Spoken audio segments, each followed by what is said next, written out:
नमस्कार, चैनल खबर तक में आपका स्वागत है और मैं हूं शेषलता यादव। और अब नजर डालते हैं आज की प्रमुख खबरों पर। पूर्व केंद्रीय मंत्री जितेंद्र सिंह एवं सामाजिक न्याय एवं अधिकारिता मंत्री टीकाराम जूली ने जिले में पेयजल व्यवस्था एवं विद्युत सप्लाई के संबंध में मिनी सचिवालय में जिला स्तरीय अधिकारियों की समीक्षा बैठक ली। कैबिनेट मंत्री जूली ने पीएचईडी एवं विद्युत विभाग के अधिकारियों से फीडबैक लेते हुए कहा कि ग्रीष्म ऋतु को मद्देनजर रखते हुए आमजन को सुचारू पेयजल व्यवस्था उपलब्ध करवाएं तथा सुनिश्चित करें कि विद्युत आपूर्ति बाधित नहीं हो। उन्होंने पीएचईडी अधीक्षण अभियंता को निर्देश दिए कि आमजन को पेयजल के लिए परेशान नहीं होना पड़े। इसके लिए जिले सहित अलवर शहर में पेयजल व्यवस्था के समाधान हेतु कार्य योजना बनाई जाए तथा पेयजल प्रभावित क्षेत्रों की मॉनिटरिंग करते हुए टैंकर आदि की व्यवस्था कराकर आमजन को पेयजल आपूर्ति सुनिश्चित करें। उन्होंने कहा कि जिले में स्थान चिन्हित कर नए बोरिंग स्वीकृत करवाएं तथा खराब पड़े बोरिंग को दुरुस्त कराकर शुरू कराएं। मंत्री जूली ने केंद्र की बीजेपी सरकार को जमकर घेरा। उन्होंने कहा कि प्रदेश कांग्रेस सरकार ने चंबल और ईआरसीपी की योजना बनाई, बजट आवंटित किया, लेकिन केंद्र सरकार ने इन योजनाओं में रोड़े अटकाकर इन्हें ठंडे बस्ते में डाल दिया। प्रधानमंत्री नरेंद्र मोदी ने खुद 2 बार बड़े मंचों से इन योजनाओं की घोषणा की, लेकिन मोदी खुद के किए वादों को ही भूल गए। सुनिए मंत्री जूली ने बैठक के दौरान कुछ विशेष कहा। आज बिजली और पानी की समस्याओं को लेकर बैठक की है। आज ये चीज निकल के आई है कि भारत सरकार जेजेएम के नाम पे सरकारी जो पैसा है उसको लगने से रोक रही है, राजस्थान सरकार को काम करने से रोक रही है। हमने इसरदा की जो मुख्यमंत्री जी की बजट घोषणा है उसकी स्वीकृति को भारत सरकार रोक रही है, चंबल की स्वीकृति को भारत सरकार रोक रही है। यहाँ जो जेजेएम के प्रस्ताव है उन पे 15 साल की गारंटी मांग के उसको रोका जा रहा है और अलग अलग तरीके से ये लोग चाहते हैं कि यहाँ की जो पेयजल की योजनाएं हैं वो समय पे पूरी नहीं हो, राजस्थान सरकार को दिक्कत आए, इसलिए ये सारे सब कर रहे हैं। लेकिन मैं विश्वास दिलाना चाहूँगा अलवर की जनता को कि आज आदरणीय भंवर जितेंद्र सिंह जी स्वयं बैठक के अंदर शामिल हुए और उन्होंने भी पूरी चीज़ें देखी। उनका काफ़ी जो अनुभव है अलवर ज़िले को लेकर, उन्होंने ये बात कही है कि आने वाले समय में वाटर हार्वेस्टिंग पे भी जोर दिया जाएगा और अभी लगातार रोजाना ट्यूबवेल खुदवाकर अलवर की जनता को राहत दी जाएगी। अलवर जिले के भी जो प्रोजेक्ट पेंडिंग है उनके लिए उन्होंने जयपुर के अंदर जो हमारे मंत्री जी हैं महेश जोशी जी उनसे बात की है, किसानों के ट्रांसफार्मर के लिए भंवर सिंह भाटी जी मंत्री हैं उनसे बात की है और जल्दी व्यवस्थाएं होंगी और लोगों को परेशानी नहीं आएगी। वहीं जिला कलेक्टर पुखराज सिंह ने कहा कि शहर में पानी की विकट समस्या है, लेकिन जिला प्रशासन द्वारा इस समस्या को दूर करने के लिए पूरे प्रयास किए जा रहे हैं। जहां पेयजल सप्लाई नहीं पहुंच पा रही है वहां टैंकरों से पानी की पूर्ति की जा रही है। साथ ही शहर में नए बोरवेल करवाए जा रहे हैं। जल्दी शहर में पेयजल समस्या को बिल्कुल समाप्त कर दिया जाएगा। राज्य सरकार ने कंटीजेंसी प्लान भी सैंक्शन किया है। कंटीजेंसी प्लान के तहत टैंकर की या दूसरी व्यवस्थाएं वो हम निरंतर कर रहे हैं। साथ में जो ट्यूबवेल्स राज्य सरकार ने सैंक्शन किए हैं उनकी टाइम पे वो खुदाई हो जाए, टाइम पे कमीशन हो जाए, टाइम पे इलेक्ट्रिसिटी कनेक्शन होकर के उनकी सप्लाई जो है इस मौसम में लोगों को मिल जाए, इसके लिए निरंतर प्रयास कर रहे हैं। और पीएचडी और जो विद्युत विभाग के डिस्कॉम के ऑफिसर्स हैं उनमें आपस में कोऑर्डिनेशन अच्छा रहे ताकि एक तो उनको विद्युत आपूर्ति निर्बाध रूप से मिलती रहे और जैसे ही नया कनेक्शन अगर आवश्यकता हो तो तुरंत जारी हो जाए। इसके लिए पिछले वीक में मैंने जब से ज्वाइन किया है मैंने 3-4 बार उनसे लगातार बैठक की है और आपस में कोऑर्डिनेशन करने की कोशिश की है और काफ़ी कनेक्शंस जो हैं वो जारी भी हो गए हैं। पूर्व केंद्रीय मंत्री भंवर जितेंद्र सिंह ने केंद्र सरकार पर राजस्थान को प्यासा रखने का आरोप लगाया। जितेंद्र सिंह ने कहा कि भारत सरकार ने चंबल की योजना को रोक दिया है, साथ ही ईस्टर्न कैनाल योजना को भी अभी तक केंद्र सरकार की मंजूरी नहीं मिल सकी है। ऐसे में अलवर की जनता को अलवर सांसद और शहर विधायक से जवाब मांगना चाहिए कि केंद्र की बीजेपी सरकार 15 सालों से क्या कर रही है। ऐसे में ये योजना केवल दिखावे के लिए है और लोगों को गुमराह किया जा रहा है, जबकि प्रदेश की कांग्रेस सरकार की तरफ से नए बोरिंग खोदने का काम चल रहा है। इसके लिए बिजली निगम से ट्रांसफार्मर भी अलवर को मिलेंगे। इस संबंध में जितेंद्र सिंह ने जल संसाधन मंत्री और विद्युत मंत्री से फोन पर बातचीत करके अलवर की हालातों की विस्तार से जानकारी दी। इस दौरान उन्होंने कहा कि ग्रीष्म ऋतु को मद्देनजर रखते हुए आमजन को सुचारू पेयजल व्यवस्था उपलब्ध कराने और विद्युत आपूर्ति बाधित न हो, इसका पूरा ध्यान रखा जा रहा है। इस दौरान उन्होंने पीएचईडी अधीक्षण अभियंता को निर्देश दिए कि आमजन को पेयजल के लिए परेशान नहीं होना पड़े। इसके लिए जिले सहित अलवर शहर में पेयजल व्यवस्था के समाधान के लिए कार्य योजना बनाई जाए। साथ ही पेयजल प्रभावित क्षेत्रों क्षेत्रों की मॉनिटरिंग करते हुए टैंकर आदि की व्यवस्था कराकर आम लोगों तक पेयजल आपूर्ति सुनिश्चित करवाई जाए। उन्होंने कहा कि जिले में स्थान चिन्हित करने, बोरिंग स्वीकृत करवाएं और खराब पड़े बोरिंग को दुरुस्त कराकर शुरू कराएं, जिससे अलवर की जनता बिजली और पानी के लिए परेशान नहीं हो। वर्तमान में राजस्थान के 13 जिले प्यासे हैं, लोगों को पीने के लिए पानी तक नहीं मिल रहा है। ट्यूबवेल के भरोसे ज्यादा दिनों तक लोग नहीं रह सकते हैं। आज लगभग 2.5 घंटे मीटिंग चली है, जिसमें माननीय मंत्री जी ने उसकी अध्यक्षता की और ख़ास तौर से उसमें पानी की समस्या और पानी के साथ साथ बिजली भी की समस्या उसके साथ जुड़ी रही है। और आज पूरा रिव्यू करने के बाद एक तरह से मुझे बहुत ही पीड़ा हुई, दुख हुआ है कि भारतीय जनता पार्टी ने जो हमने चंबल की योजना बनाई थी, जिसकी बजट घोषणा माननीय मुख्यमंत्री जी ने आज से लगभग 7-8 साल पहले करी थी, उस योजना को सरकार ने रोका गया, बीजेपी सरकार ने उसको रोका और उसको कैंसिल कर दिया। उसके साथ साथ जो ERCP की योजना थी, वो जल संसाधन मंत्री गजेंद्र सिंह जी ने और प्रधानमंत्री जी ने इसकी बड़े बड़े मंचों से घोषणा करी, वो उसके ऊपर भी उसके ऊपर रोक लगी हुई है। लेकिन फिलहाल जो भी संसाधन है, आज माननीय महेश जोशी जी से बात हुई है, भंवर सिंह जी भाटी साहब से बात हुई है, बिजली मंत्री जी से, और ये उसके अंदर तय हुआ है कि जल्दी से जल्दी ट्रांसफार्मर्स आएंगे, जल्दी से जल्दी जो बोरिंग पेंडिंग है उसको करेंगे, यहाँ का जो डिस्ट्रीब्यूशन नेटवर्क है उसको और ज़्यादा सुदृढ़ बनाएंगे। ये हमने आज बात मीटिंग के अंदर सब लोगों ने तय किया है और मुझे पूर्ण उम्मीद है कि अगले कुछ दिनों के अंदर इसका इम्प्रूवमेंट होगी। लेकिन जनता से मैं ज़रूर ये कहना चाहूँगा कि पानी की जो मूल समस्या है, जिसको एक लॉन्ग टर्म प्लान हो सकता है, बोरिंग कराने से या हैंडपंप लगाने से, सिंगल फेज बोरिंग कराने से या टैंकर सप्लाई करने से अलवर की समस्या दूर नहीं होने वाली है। उसके लिए हमें दूरदर्शिता तो एक तरह से प्लानिंग हमें करनी पड़ेगी, लॉन्ग टर्म हमें प्लान करना पड़ेगा और वो प्लानिंग सिर्फ हो सकती है चंबल का पानी के आने से या ERCP की योजना पूरी होने से। और मैं तो उन सबों से भी आह्वान करना चाहूँगा कि हमारे माननीय सांसद महोदय के पास जाएं, उनसे बात करें, उनसे निवेदन करें कि क्यों भारत सरकार ने अलवर को प्यासा छोड़ रखा है, राजस्थान को प्यासा छोड़ रखा है। पल्स पोलियो अभियान को लेकर CMHO कार्यालय द्वारा एक निजी होटल में 2 दिवसीय प्रशिक्षण शिविर का आयोजन किया जा रहा है। इस प्रशिक्षण शिविर में पल्स पोलियो की दवा पिलाने वाले लोगों को प्रशिक्षण दिया जा रहा है। मंगलवार को 7 ब्लॉकों के लोगों को प्रशिक्षण दिया गया, वहीं बुधवार को भी 7 ब्लॉकों को प्रशिक्षण दिया जाएगा। पल्स पोलियो अभियान 28 से 30 मई तक चलेगा, जिसमें जन्म से लेकर 5 वर्ष तक के बच्चों को पल्स पोलियो की दवा पिलाई जाएगी। CMHO अरविंद गेट ने बताया कि 28 मई से 30 मई तक पल्स पोलियो अभियान चलाया जाएगा, जिसके तहत पल्स पोलियो की दवा पिलाने वाले लोगों को एक निजी होटल में 2 दिवसीय प्रशिक्षण दिया जा रहा है। उसी की मॉनिटरिंग करने के लिए वे स्वयं प्रशिक्षण शिविर में पहुंचे और प्रशिक्षण लेने वाले लोगों से उन्होंने जानकारी ली। उन्होंने बताया कि पल्स पोलियो अभियान 28 मई से शुरू होगा और 3 दिनों तक ये अभियान चलेगा। उन्होंने बताया कि जन्म से लेकर 5 वर्ष तक के बच्चों को घर घर जाकर पल्स पोलियो की दवा पिलाई जाएगी। इसके अलावा रेलवे स्टेशन, बस स्टैंड, सभी PHC, CHC और सैटेलाइट हॉस्पिटल, जिला अस्पताल और ग्रामीण क्षेत्र में बूथ लगाकर बच्चों को पल्स पोलियो की दवा पिलाई जाएगी। ये आज पल्स पोलियो अभियान जो 28 तारीख से स्टार्ट होने वाला है, तो जैसे कि सभी को पता है कि अभी 28 तारीख से 3 दिन का पल्स पोलियो अभियान चलेगा, 28, 29, 30। 28 तारीख को इसमें सभी 5 साल तक के बच्चे हैं, जन्म से लेकर 5 साल तक के बच्चों को पोलियो की खुराक पिलाई जाएगी।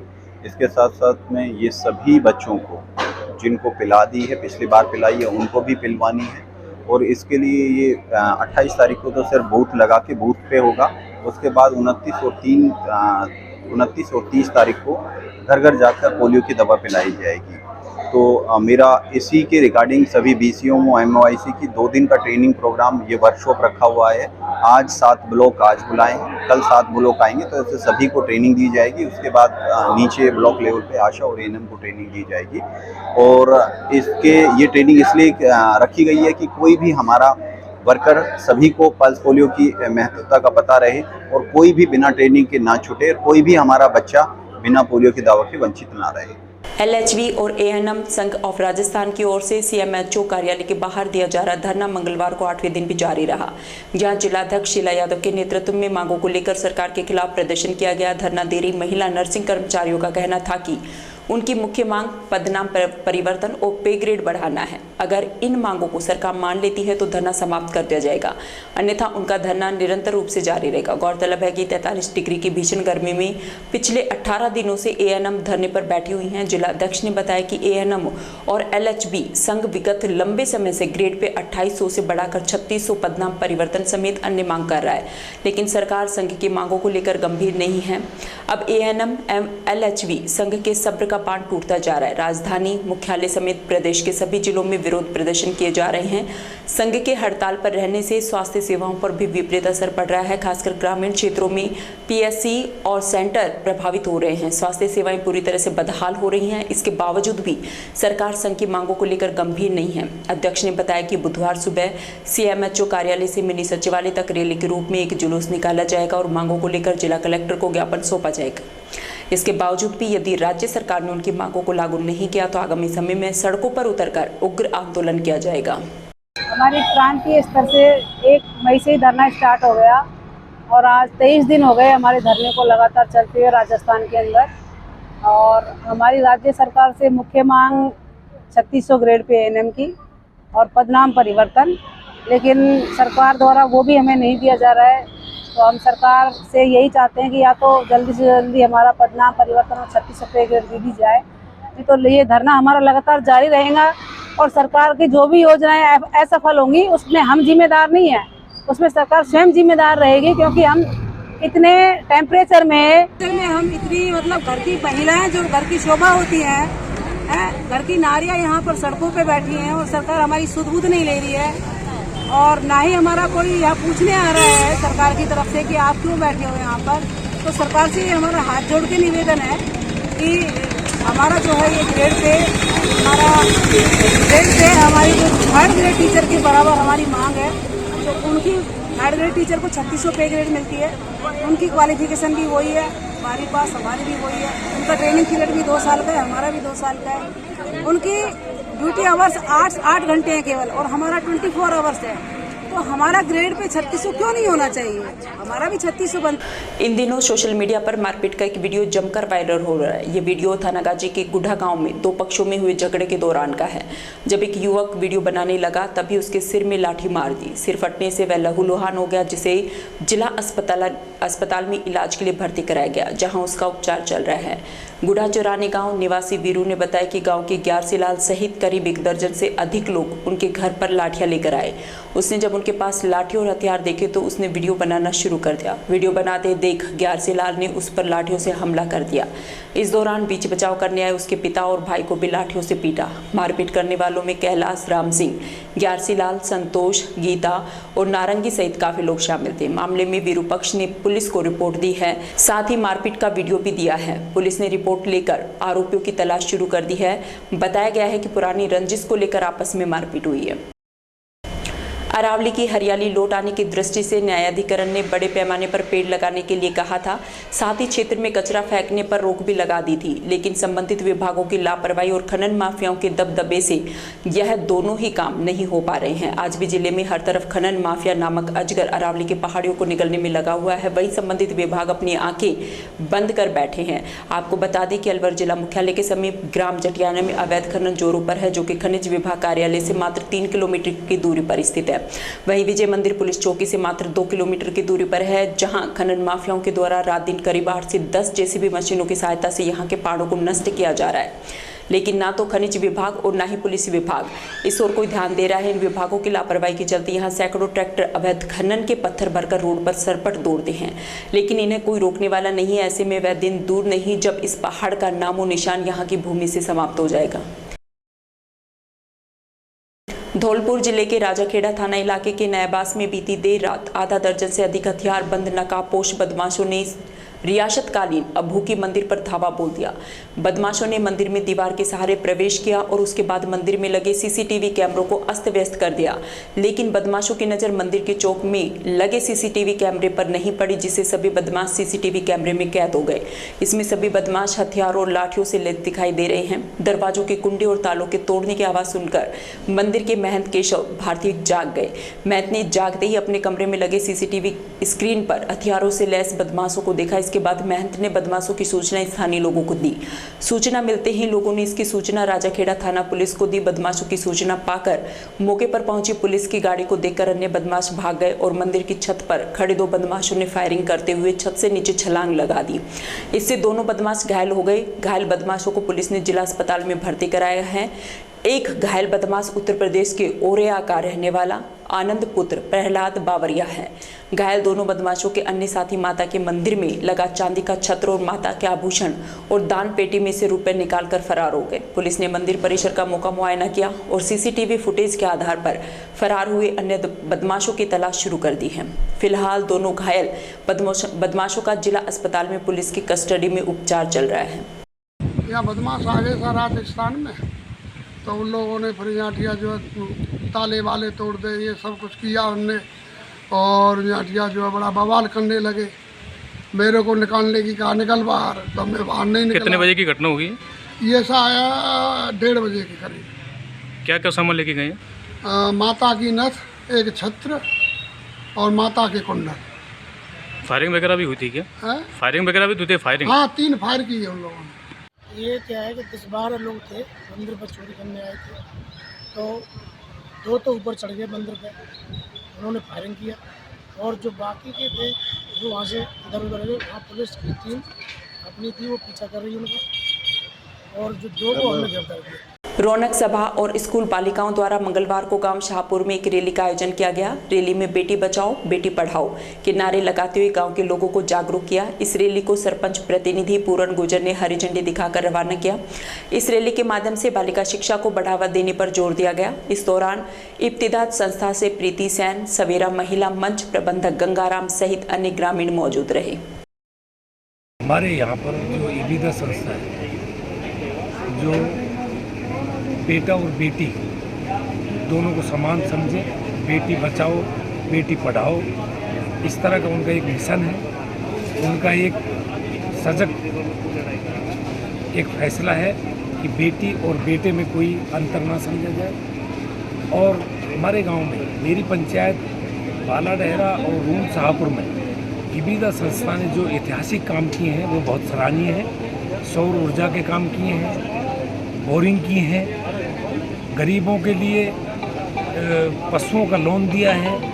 ये बहुत सारी जो इब्तिदात संस्था की जो कार्य योजना है, उनसे लोगों को बहुत ज़्यादा उन्होंने लाभान्वित कराया है। और मैं इस संस्था से अपने आप को ये गौरवान्वित समझता हूँ कि इसने मेरी पंचायत में इतना बड़ा काम किया और इतने लोगों को सहारा दिया है, जिसकी बहुत ज़्यादा सराहनीय है।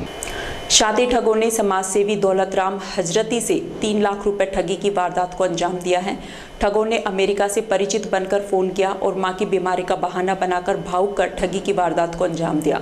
समाजसेवी दौलतराम हजरती ने बताया कि उनके फोन पर USA से सोनू कुमार नाम के व्यक्ति का फोन आया कि वह मेरे साले का दोस्त है और उनके अकाउंट में 3 लाख रुपए भेजे हैं। यह भी कहा कि उसकी माता के हार्ट का ऑपरेशन होना है। उसके दोस्त का नाम आकाश रापत बताया, जिसका SBI में खाता है, और 3 लाख रुपए ट्रांसफर करने की बात कही। इस बीच उनके पास SBI से फोन भी आया कि उनके खाते में 3 लाख रुपए आए हैं, जिन्हें वे 24 घंटे बाद निकाल सकते हैं। इसी बीच में उनके पास आकाश के रोते हुए 2 फोन आए कि वे अभी अपने खाते से उसे पैसे भेज दें। उसकी माताजी का ऑपरेशन है और उसकी जान बच जाएगी। कल उन्हें खाते से पैसे मिल जाएंगे। उन्होंने मानवीय आधार पर 2 लाख रुपए चेक से आकाश के खाते में ट्रांसफर कर दिए एवं 1 लाख रुपए ऑनलाइन भिजवा दिया। इसके बाद में बैंक से आए फोन पर जब उन्होंने फोन किया तो उसमें फ्रॉड लिखा आया। ठगी का पता चलने के बाद साइबर थाने में अज्ञात लोगों के खिलाफ मामला दर्ज कराया है। मेरे साथ ठगी इस प्रकार से हुई कि मेरे पास में USA से किसी व्यक्ति का फ़ोन आया था और उन्होंने कहा मैं आपके रिश्तेदारी में जो साले लगते हैं उनका दोस्त हूँ और आपके साले ने 3 लाख रुपए आपके SBI अकाउंट में ट्रांसफ़र किए हैं। मैंने कहा मैं ऐसे नहीं मानता, या तो मेरे साले का फ़ोन आए या जो है बैंक से फ़ोन आए। तो तुरंत थोड़ी देर बाद मेरे पास बैंक से फ़ोन आ गया, उसमें लिखा हुआ स्टेट बैंक ऑफ इंडिया। तो उन्होंने कहा था अब हम बैंक से बोल रहे हैं, आपके खाते में 3 लाख रुपए आए हैं, ये 24 घंटे बाद इसको आप ऑपरेट कर सकते हैं, ये पैसा USA से आया इसलिए। और मैसेज भी आपके पास, प्रूफ इतना है। मैंने उनकी बात पे विश्वास कर लिया कि भाई ठीक है, जब बैंक से आया है तो। फिर मेरे पास लगातार फ़ोन आने लगे कि व्यक्ति की जो पंजाबी बोलता है उसके व्हाट्सएप पे गुरु नानक देव की फ़ोटो लगी हुई है। उन्होंने कहा आप इस अकाउंट में इस पैसे को ट्रांसफ़र कर दो। मैं कहा पैसा तो आया नहीं है, कल आएगा, कल कर दूँगा। तो मेरे पास फ़ोन आने लग गया है, मेरी माँ को हार्ट अटैक हो गया और वो बीमार है, उसकी मौत हो जाएगी। मुझे सेंटिमेंटल कर दिया और कहा साहब देखो, आप मेरी माँ को बचा सकते हो, पैसा तो आपके पास बैंक से फ़ोन आ गया, पैसा तो आ ही गया। तो मुझे विश्वास हो गया कि मेरे अकाउंट में पैसा आ गया तो मैं अपने अकाउंट से कर देता हूँ। मैंने अपने अकाउंट से ट्रांसफ़र किया। मेरे साले से मेरा कॉन्टैक्ट नहीं हो पाया। उनको कहा भाई आप मेरे साले से बात कराओ। मेरे साले के नाम से किसी का फ़ोन आया तो मैंने कहा यार मुझे शक हो गया। मैंने कहा तुम पंजाबी बोलो, हम पंजाबी हैं। उसने कहा ठीक है, मैं बाद में बात करता हूँ। तो वो फ्रॉड था। कितने पैसे निकले? और 3 लाख रुपए मैंने उनके अकाउंट में ट्रांसफ़र कर दिए। दूसरे दिन सुबह मेरी साले से बात हुई। उन्होंने कहा जीजा जी मैंने तो कोई पैसा ट्रांसफ़र आपको नहीं किया है। फिर जिस आदमी का फ़ोन आता था मैंने उसको फ़ोन किया तो उसका मेरे पास में रिप्लाई आ गया। कहने लगा जी मैंने किया है। मैं कहा तुम कौन होते हो मेरे अकाउंट में ट्रांसफ़र करने वाले? फिर मैं बैंक में गया, मैनेजर साहब को मिला, उन्होंने सारा चेक किया। बोले जो आपने पैसा भेजा है किसी कानपुर में, कोई ये अकाउंट कानपुर में है और ये पैसा उस अकाउंट से भी जा चुका है और आपके अकाउंट में कोई पैसा नहीं आया। ये फ्रॉड है ना आपके साले ने। महिला थाना पुलिस ने नाबालिग लड़की का पीछा कर छेड़छाड़ और मारपीट की विभिन्न धाराओं में एक युवक को गिरफ्तार किया है। पुलिस के अनुसंधान में आरोपी युवक ने अपना जुर्म कबूल कर लिया है, जिस पर प्रक्रिया पूर्ण कर आरोपी को न्यायालय में पेश किया गया। थानाधिकारी चौथमल ने बताया कि 22 मई को एक 15 वर्षीय नाबालिग ने अपनी बहन के साथ आकर महिला थाने में रिपोर्ट दर्ज कराई कि वह 19 तारीख को रात्रि करीब 9 बजे मेगा मार्ट जा रही थी। इस दौरान उसकी बड़ी बहन भी उसके साथ थी। रास्ते में मोटरसाइकिल सवार 2 युवकों ने सुनसान जगह का फायदा उठाकर पीछा किया और उसके साथ छेड़छाड़ कर फरार हो गए, जिस पर मामला दर्ज कर टीम गठित की गई और सीसीटीवी फुटेज की मदद से घोड़ाफेर निवासी एक आरोपी यतेंद्र यादव को गिरफ्तार किया गया। वहीं घटना में शामिल अन्य आरोपी भी तलाश जारी है। देखिए, दिनांक 22/5/2023 को कोतवाड़ी इलाके की रहने वाली 15 वर्षीय लड़की ने अपनी बड़ी बहन के साथ में उपस्थित थाना पर एक रिपोर्ट दी थी कि 19 तारीख की रात को करीब 9 बजे हम मेगा मार्ट की तरफ जा रहे थे सामान परचेज करने।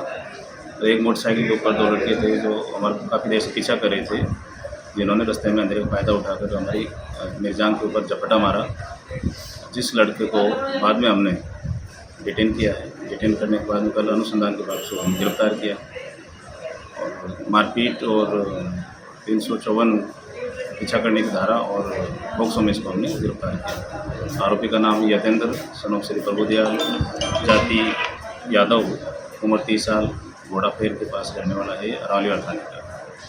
एक इसके अंदर और है जिसकी तलाश जारी है, आगे अनुसंधान से बाहर किया जाएगा।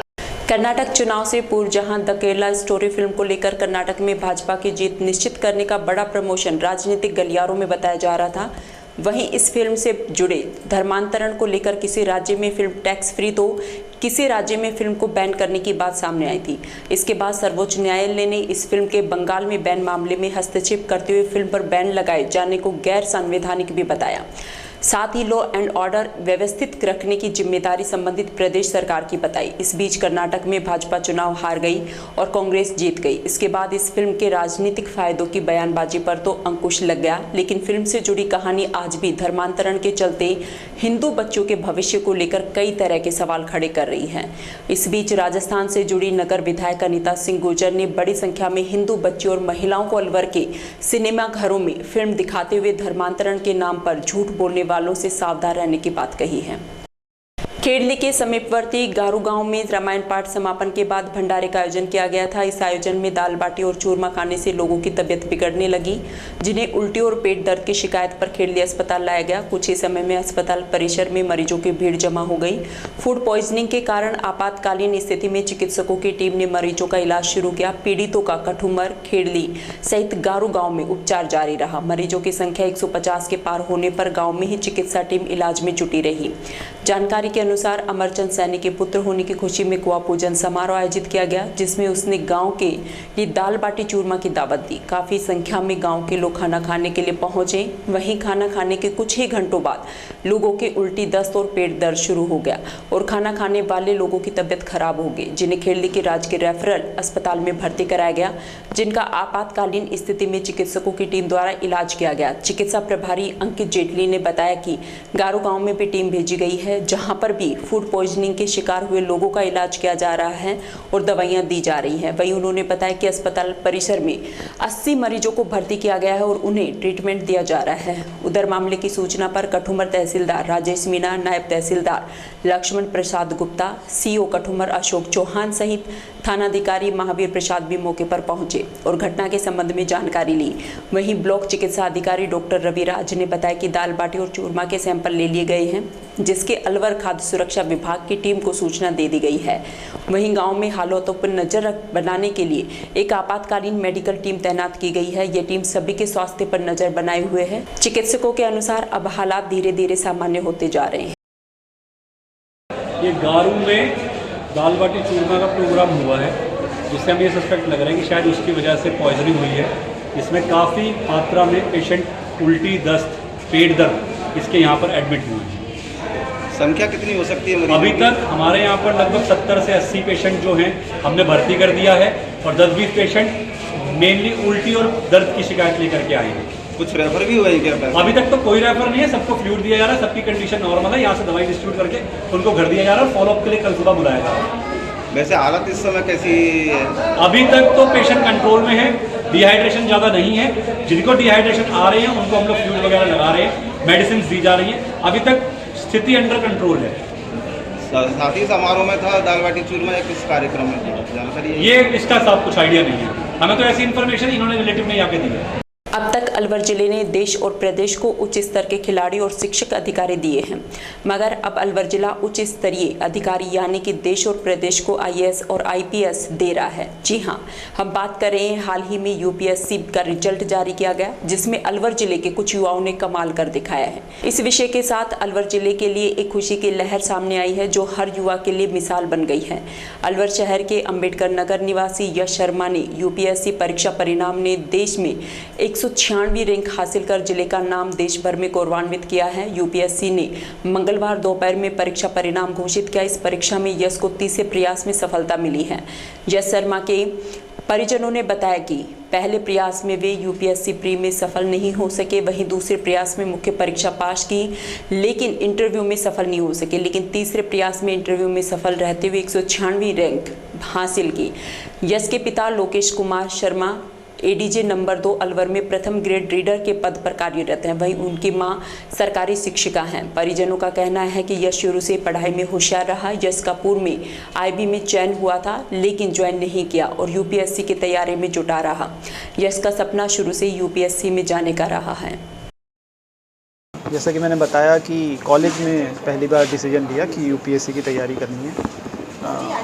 कॉलेज के 2nd-3rd ईयर में ये डिसाइड किया था और बहुत ही दृढ़ निश्चय वाला डिसीजन था कि करना है तो यही करना है। उसके बाद कॉलेज से प्लेसमेंट भी हुई, पर उसमें मैंने ज्वाइन नहीं किया। उसके बाद जैसे पापा ने बताया इंटेलिजेंस ब्यूरो में ज्वाइनिंग आई, वहाँ नहीं गया। तो यही सब चीज़ मुझे लगता है जब भी आपको कुछ भी अचीव करना होता है, यूपीएससी कोई बहुत बड़ी चीज़ नहीं है। कोई भी चीज़ आपको करनी है, आर्मी ज्वाइन करनी है, कोई और प्रोफेशन में जाना है, उसके लिए आपको अपना गोल, एक टारगेट सेट करके रखना चाहिए। बहुत क्लैरिटी होनी चाहिए थॉट में कि यही करना है, वो सबसे ज़रूरी। घर में किस तरह की तैयारी की और दिल्ली जाके किस तरह की? दिल्ली में बहुत कम टाइम के लिए था। अगर मैंने 4 साल तैयारी करी है तो मैं 8 महीने के करीब ही दिल्ली रुका। वहाँ पे एक दोस्त के साथ रहता था तैयारी में कोई ज़्यादा फ़र्क नहीं आया दिल्ली और घर की में, दोनों जगह सेम ही तरह की तैयारी रही। बट हाँ, ये ज़रूर है कि घर पे थोड़ा आराम रहता है तैयारी में, खाना अच्छा मिलता है तो मेंटल पीस रहता है, अगर पेरेंट्स रहते हैं तो सपोर्ट रहता है। प्रेरणा कहाँ से मिली? प्रेरणा मुझे लगता है इंसान को खुद से ही ड्राइव करनी चाहिए। मैंने खुद ने ही सोचा था, बाकी पेरेंट्स का हमेशा सपोर्ट रहा है, उन्होंने फ्रीडम दी है कि जो करना है वो करो। आई थिंक वो एक बहुत बड़ा मोटिवेशनल सब किसी भी बच्चे के लिए रहता है कि अगर आपको जो भी आपका मन करे वो करने की अगर आपको फ्रीडम मिलती है तो आप खुद इंस्पायर्ड रहते हो और जो भी आपका मन करे वो आप आराम से कर सकते हो। अभी वर्तमान में पॉलिटिक्स और ब्यूरोक्रेट्स बड़े दबाव में काम कर रहे हैं पॉलिटिशियन के नीचे, क्या समझते हैं आप इसको लेकर? मुझे लगता है जब आप एक इतनी अच्छी पोस्ट पे जाते हैं, कोई ब्यूरोक्रेट बनते हैं, तो आप पे बहुत सामान्य बात है, ये तो दबाव तो होगा ही। वो दोनों ही ब्यूरोक्रेसी और पॉलिटिकल विंग जो है, नेता लोग दोनों ही समाज के भले के लिए काम कर रहे हैं, दोनों का रोल अलग अलग है। तो कभी कभी जाहिर सी बात है कि कुछ ना कुछ इश्यूज़ आते हैं, बट मुझे लगता है कि अगर इंसान में वो समझ है, वो मैच्योरिटी है और जो कि ट्रेनिंग भी मिलती है और इंसान अपने अनुभव से भी सीखता है, ब्यूरोक्रेट भी, तो बहुत आसानी से ये प्रेशर डील किया जा सकता है। आज के युवा यूट्यूब पर वीडियो बना रहे हैं, सोच बदलती जा रही है यूपीएससी को लेकर, कभी कोई कहाँ जा रहा है, कोई कहाँ जा रहा है, उनके लिए क्या संदेश है? मुझे लगता है यूट्यूब तो कम ही चलाना चाहिए इस प्रिपरेशन के लिए। अगर आपके पास फाइनेंशियल रिसोर्सेज हैं तो आप एक कोचिंग ज्वाइन कर सकते हैं, अगर नहीं भी हैं तो बहुत टेलीग्राम चैनल्स हैं, कुछ सेलेक्ट यूट्यूब चैनल्स हैं जो आप रेफ़र कर सकते हैं। ये नहीं कि पूरा टाइम अलग अलग यूट्यूब चैनल ही स्क्रॉल करते रहें। तो बाकी किताब जो यूपीएससी की तैयारी है, इट्स एज सिंपल एज जो हम बोर्ड्स एग्ज़ाम देते थे। सिलेबस ज़्यादा है पर पढ़ना उसी तरीके से होता है, किताबें वही हैं जो सब पढ़ते हैं। सदर थाना क्षेत्र अंतर्गत सुंदरवास गांव में जमीनी विवाद में पुरानी रंजिश में झगड़ा हो गया, जिसमें मामा के परिवार ने भांजे पर जानलेवा हमला कर दिया। इसमें महिला सहित 2 लोग गंभीर रूप से घायल हो गए, जिन्हें इलाज के लिए अस्पताल में भर्ती कराया।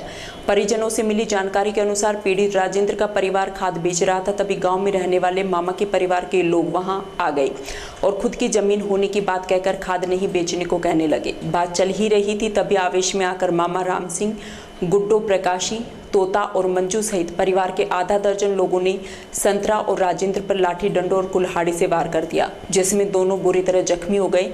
घायलों को इलाज के लिए जिला अस्पताल में भर्ती कराए। इस मारपीट में संतरा और राजेंद्र के गंभीर चोटें आई हैं। राजेंद्र के परिजनों ने मामा के परिवार द्वारा पूर्व में राजेंद्र के पिता की हत्या करने का भी आरोप लगाया। फिलहाल दोनों घायल अस्पताल में उपचाराधीन हैं। सर, हमें एक कुल्डी बेची थी खाद की, तो उसमें उसके घरवाले राम सिंह की घरवाली आई और हम खाद बेच रहे थे, तो वो जेबीसी कह के बोली ये खाद में नहीं उठाने दूंगी। उसके बाद में हमें उसको समझा के घर भेज दिया। घर भेजने के बाद में मेरा साला जी था, ये अपने मतलब दिहाड़ी मजदूरी के जूस बेचने के लिए चले गए। मौसम ख़राब होने की वजह से ये घर पे आया, तो उसकी पूरी फैमिली घर पे आके कुल्हाड़ियों से मार पीट शुरू कर दी। क्यों मारा, किस बात को लेकर मारा? ये बोल रहे थे कि ये ज़मीन मतलब है, ये हमारी है, इस वजह से। जमीन विवाद का मामला, जमीन कब्जा करने जा रहे हैं? जी सर, मतलब प्लाट में, जिस प्लाट में ये रह रहे हैं उस प्लाट, और इसके फादर जी को भी इन्होंने ही एक्सपायर करवाया था। अच्छा जी, तो हाँ जी, हत्या करवाई थी आपसे 2013 में।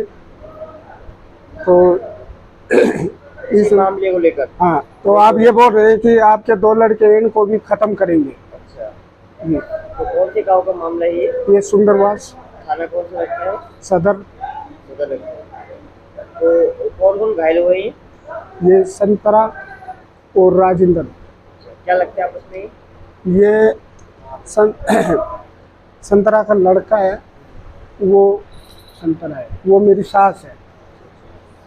तो इसमें मारपीट करने वाले कौन कौन लोग थे, क्या क्या नाम है? राम सिंह और मोहन, गुड्डो और तोता और मंजू और प्रकाशी। कितने लोग थे?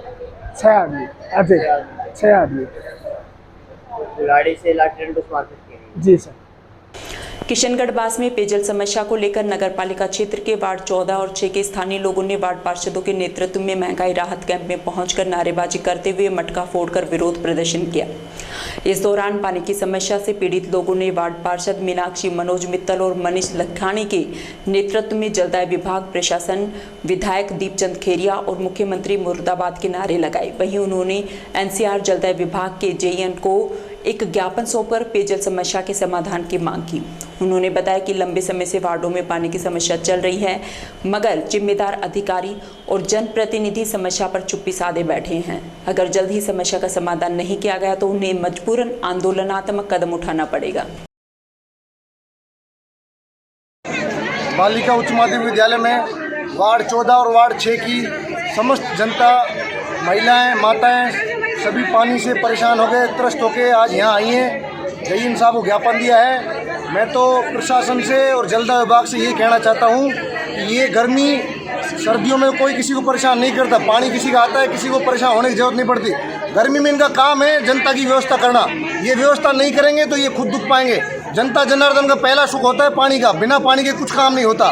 और ये पानी के लिए अगर लेडीजें, माता बहनें परेशान होगी तो ये बहुत ही दुखद काम है, बहुत ही बेकार काम है। मैं तो प्रशासन से, विधायक जी से निवेदन करना चाहूँगा, जितना जल्दी हो उतनी जल्दी माताओं बहनों को सोच के इनका समस्या का समाधान कीजिए। पानी के लिए जनता त्रस्त है, बहुत ज़्यादा परेशान हुई पड़ी है। मैं तो यही कह के अपनी वाणी को विराम देता हूँ। 6 के लोग यहाँ आए हैं, मेरे साथ पार्षद मनीष लखानी जी पार्षद है 6 नंबर से। दोनों वार्ड बिल्कुल टंकियों के नज़दीक है। वार्ड 14 तो बिल्कुल टंकी के सामने है। अब से 4 साल पहले जब यहाँ पे रामेश जी का रास्ता तो बिना मोटर के भी दूसरी तीसरी मंजिल तक पानी उस समय चढ़ रहा था। इन सब लोगों का कहना है कि मैं नहीं कह रहा हूँ, ये सब कह रहे हैं। लेकिन अब पिछले 2-3 सालों में इन लोगों ने लापरवाही करी है, समय पर बोरिंग नहीं करवाए, जिसका खामियाजा आम जनता को भुगतना पड़ा है। इनके घरों में पीने तक के लिए पानी नहीं है और स्थानीय विधायक अपनी वाई लूटने में लगे हुए हैं। मैंने ये कर दिया, मैंने ये कर दिया। कब से ये समस्या चल रही है? ये समस्या इस वर्ष तो जब से गर्मियाँ शुरू हुई है तभी से शुरू हो गई थी। शुक्र है कि अब की बार गर्मियाँ थोड़ा लेट पड़ी, मौसम ठीक रहा, इस वजह से कुछ दिन थोड़ा ठीक पानी आया, 15-20 मिनट आधा घंटे। इसमें लोगों ने अपनी खाना पूर्ति की पानी से पूर्तियाँ करी है। अब इस समय इतने बुरा हाल है कि पीने का पानी की गुणवत्ता पूरी नहीं हो पा रही है। जईएन साहब को अभी आपने ज्ञापन सौंपा है, क्या आश्वासन मिला है? जईएन साहब ने पहले भी हम एसडीएम साहब से मिले थे, जईएन साहब को बार शिकायतें हमने करी है। जईएन साहब सिर्फ आश्वासन कर रहे हैं। दूसरा, स्थानीय विधायक और यहाँ के पार्षद है जो कांग्रेस के, और कांग्रेस के राज में प्रशासन काम कर रहा है। भारतीय जनता पार्टी के जहाँ पार्षद है उन वार्डों में बहुत कम पानी दिया जा रहा है, बल्कि इनको हर क्षेत्र के हर लोगों को पानी उपलब्ध कराना चाहिए। 14 के सभी महिला और वार्डवासी यहाँ एकत्रित हैं। भाई मनोज मित्तल और मीनाक्षी मित्तल के नेतृत्व में हमने ज्ञापन दिया है। जईएन साहब ने कोई संतुष्टि पूर्वक हमें इसका उत्तर नहीं दिया। उन्होंने ये कहा है कि विधायक द्वारा बोरिंग कराए गए, वो सूखे निकले। ये इस समस्या का समाधान नहीं है। अगर कहीं सूखा निकला है, क्योंकि वहाँ पहले भी बोरिंग हुआ था, जब वहाँ सूखी जगह है जहाँ पानी नहीं है वहाँ बोरिंग कराने का मतलब क्या निकलता है? हम उनको चिन्हित जगह बताते हैं जहाँ पानी की व्यवस्था है, वहाँ पर्याप्त मात्रा में पानी है, वहाँ बोरिंग कराया जाए और उससे पर्याप्त इनको जोड़ करके टंकियों में पानी की व्यवस्था की जाए। अभी गर्मी केवल मात्र 15 दिन से 10 दिन से गर्मी पड़ी है। अब की बार मौसम भी अनुकूल रहा है। प्रतिकूल मौसम होते के साथ ही पानी की समस्या पूरे किशनगढ़ में व्याप्त है। एक तरफ हम जिले की वाहवाही लूट रहे हैं, प्रशासन शहरों के संग, गाँव के संग लगा रहे हैं। अरे प्यासे को जब जनता को पानी नहीं मिलेगा तो प्रशासन के साथ क्या जनता रहेगी? सबसे पहली प्राथमिकता विधायक जी की होनी चाहिए कि किशनगढ़ बास में जहाँ जहाँ पानी नहीं है वार्ड में, उस प्रत्येक वार्ड में पानी पहुँचना चाहिए। सबसे प्रथम आज की तारीख में पानी तो पीने का चाहिए सब इस गर्मी के मौसम में। पर्सनल लोग बाग अपने पैसे से 500 रुपये का एक टैंकर पानी डलवा रहे हैं। कुछ लोग तो 2-2, 3-3 मिल करके भैया 150-150 रुपये कर लेंगे, चलो करवाते पानी की व्यवस्था। लेकिन ये आए दिन चलने वाला नहीं है, क्योंकि कहाँ तक लोग बाग जो मजदूर आदमी है वो 500 रुपये का पानी कहाँ तक रोजाना डलवाएगा? पानी के लिए कमाएगा या अपने बच्चों के लिए कमाएगा? मेरा तो आपके माध्यम से यही कहना है, विधायक जी जगो, जनता ने आपको चुना है, आपके 5 साल पूरे होने जा रहे हैं, आगामी भी पता नहीं क्या होगा। अगर यही हाल रहा तो जनता आपसे रुष्ट है, रुष्ट हो गई है। इस बात को मेरा संदेश मानकर विधायक जी तक पहुंचाया जाए। ये प्रशासन के जो ये अपने सारे अधिकारियों को एकत्रित कर रखा है, इन अधिकारियों से कहो कि अपने काम करें, जो आवश्यक काम है उनको परिपूर्ति जनता को करें। ये कार्ड बनाने से सरकार बनने वाली नहीं है। एलएचपी और एएनएम संघ ऑफ राजस्थान की ओर से सीएमएचओ कार्यालय से मिनी सचिवालय, कलेक्टर कार्यालय तक पैदल रैली निकालकर ज्ञापन सौंपा गया। इस दौरान लगातार होती बारिश भी रैली को बाधित नहीं कर पाई। गौरतलब है कि प्रदेश स्तर पर धरने का बुधवार को 24वां दिन रहा। महिला नर्सिंग कर्मियों का कहना था कि यूं तो उनकी कई मांगे हैं, लेकिन मुख्य मांग पदनाम परिवर्तन और पे ग्रेड बढ़ाने की है। जिलाध्यक्ष ने बताया कि सरकार से ग्रेड पे 2800 से बढ़ाकर 3600 पदनाम परिवर्तन समेत अन्य मांगे की जा रही हैं, लेकिन सरकार संघ की मांगों को लेकर गंभीर नहीं है। राजधानी मुख्यालय समेत प्रदेश के सभी जिलों में विरोध प्रदर्शन किए जा रहे हैं। संघ के हड़ताल पर रहने से स्वास्थ्य सेवाओं पर भी विपरीत असर पड़ रहा है। खासकर ग्रामीण क्षेत्रों में पीएचसी एवं सब सेंटर प्रभावित हो रहे हैं। उसके बावजूद सरकार संघ की मांगों को लेकर गंभीर नहीं है। इसी कड़ी में सीएमएचओ कार्यालय से शहर भर में होते हुए मिनी सचिवालय तक रैली के रूप में एक जुलूस निकालकर अतिरिक्त जिला कलेक्टर को ज्ञापन सौंपा है। हमने हमारी जो है राज्य सरकार से काफ़ी लंबे समय से मांग चल रही थी, लेकिन हमारी मांगों पर राज्य सरकार द्वारा कोई मांग ध्यान नहीं दिया गया। हम प्रांतीय स्तर पर धरना 1 मई से स्टार्ट हो गया है और हमने अलवर जिले में 16 तारीख से स्टार्ट कर दिया। आज हमारे धरने का 10वां दिन है और हम ये चाहते हैं राज्य सरकार से कि हमारा ग्रेड पे और पदनाम परिवर्तन ये हमें दिया जाए। जो हमारा हक है, जो हमारे हक है वो हमें सरकार दे, क्योंकि हमारी क्वालिफिकेशन भी 12th पास है और टीचर की भी 3rd ग्रेड टीचर की भी 12th पास है। तो 3rd ग्रेड टीचर को 3600 ग्रेड पे मिल रही है और हमारी बहनों को 2800 पे ग्रेड मिल रही है, जबकि उनकी ड्यूटी आवर्स जो है 8 घंटे है और हमारा 24 आवर्स है। हम 24 घंटे के लिए पाबंद हैं। हम रात को भी अपना फोन स्विच ऑफ करके भी नहीं सो सकते हैं। और हमने कोरोना काल में अपनी जान को हथेली पे रख के, अपने परिवार की जान को हथेली पे रख के पूर्ण रूप से फील्ड में एक मरीज के साथ जा जाके हमने सेवाएं की हैं। उसके बाद भी बजट में राज्य सरकार द्वारा हमारी एक भी मांग को पूरा नहीं किया गया है। तो इस कार्यक्रम को हमने जारी रखा है और जब तक सरकार हमारी मांग को नहीं पूरा करेगी तब तक इसको जारी रखेंगे। आज हमारा रैली का प्रोग्राम था, जो हमने अलवर जिले की सभी बहनों ने यहाँ आकर सीएमएचओ कार्यालय के बाहर से स्टार्ट होकर और मिनी सचिवालय तक अपनी रैली को अंजाम दिया है। अंत में हमने एडीएम सर को अपना मांग पत्र देकर और अपनी रैली को यहाँ समाप्त कर रहे हैं। वापस अपने धरने स्थल पर पहुंचेंगे। मोहल्ला हजूरी गेट के बाहर बालकनाथ मंदिर के पास मच्छर भगाने की दवा देने के बहाने एक मकान में घुसे बदमाश वृद्ध महिला को नशीला पदार्थ सुंघाकर नकदी सहित जेवर चोरी कर ले गए। घटना के बाद बुजुर्ग महिला को अचेत अवस्था में सामान्य अस्पताल में भर्ती कराया गया। कोतवाली थानाधिकारी राजेश शर्मा ने बताया कि मोहल्ला हजूरी गेट निवासी जय भारत पुत्र नारायण सहाय शर्मा ने रिपोर्ट दर्ज कराई कि वह और उसके छोटा भाई का परिवार बाहर गए हुए थे। घर पर उसकी मां गोमती देवी अकेली थी। शाम 4 बजे अज्ञात व्यक्ति घर में घुसे और गोमती देवी को नशीला पदार्थ सुंघा दिया, जिससे वह अचेत हो गई। इसके बाद बदमाश मकान में रखे करीब 50,000 रुपए सहित सोने चांदी के जेवरात लेकर फरार हो गए। शाम करीब 5 बजे उसका भांजा सौरभ घर पहुंचा तो उसे गोमती देवी बेहोश मिली। कमरे में संदूक खुली होने के साथ सामान बिखरा था। बालकनाथ मंदिर से अज्ञात बदमाश करीब 10 माह पहले भी पंखे, आरती की मशीन, पानी की मोटर सहित अन्य सामान चोरी कर लेते। उसी करके नहीं 50,000 रुपये नगद ले गए, चांदी के सिक्के ले गए, कपड़े लत्ते ले गए, जेवर ले गए सोने चांदी के, और मंदिर का पंखा ले गए और गेट के मतलब खिड़की वगैरह सारे वायरिंग सारी सब कुछ ले गए। गवर्नमेंट इमरजेंसी में गवर्नमेंट हॉस्पिटल में एडमिट करवाया। उसके बाद जो भी है ना 22 तारीख को है ना हमने एफआईआर शाम को करवाई थी 5 साढ़े 5 बजे। उसके बाद में एक बार भी पुलिस वाला कोई कांस्टेबल तक नहीं आया, कोई एक्शन पुलिस ने अभी तक लिया नहीं है। किसी भी प्रकार का कैसा भी एक्शन नहीं लिया पुलिस ने अभी तक। कल वो जरूर हुई थी मेडिकल जूरिस्ट से है ना, वो जरूर करवाया था प्रमोद जी ने। पुलिस अभी मौके में आने पे पुलिस एक बार भी नहीं आई अभी तक 3 दिन से। एक तो सारा तो जेवर ले गया और मेरे को जाने काई भुड़का दियो, मुख तो भौड़ा है, मुख पतो ही ना है। और जेवर ले गया सारो और 50,000 की गड्डी और 5-7 हज़ार जो खाली पड़ा जो, और कणकती और सारी चीज और 10 रुपया चांदी का और नई साड़ी जो तो ले गया और पुरानी पटक गया। मंदिर का पंखा ले गया, 4 पंखा जो एक पंखो ले गया। कितने लोग आए थे? देखा ही ना है, बस आते ही मैं तो सो रही, आंख तो मिची, आते ही ने तो बुरका दी, मुख पतो ही ना है। वो तो आया पूजा करवाड़ा पुजारी, तो पुजारी ने मेरे को आवाज लगाई, भाई रोजी ने तो अम्मा निकले आवे, आज क्यों नहीं निकली अम्मा? तो वे न पीछे आके देखी तो मत बेहोश पड़ी। समाचारों में वक्त हो चला, अब एक छोटे से ब्रेक, आप देखते रहिए खबर तक।